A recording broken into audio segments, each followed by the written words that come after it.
Isipin niyo kung gaano kasama pala pagka hindi tayo sumamba.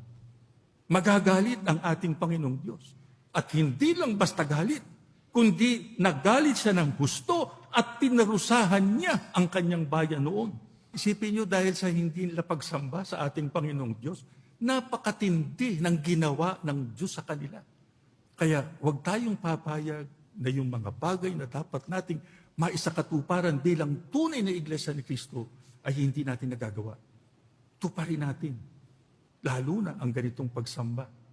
At pagka sa pagsamba, atintibo tayo sa itinuturo sa atin. Gawin natin kung ano yung sinasabi sa atin ng ating Panginoong Diyos na dapat nating gawin.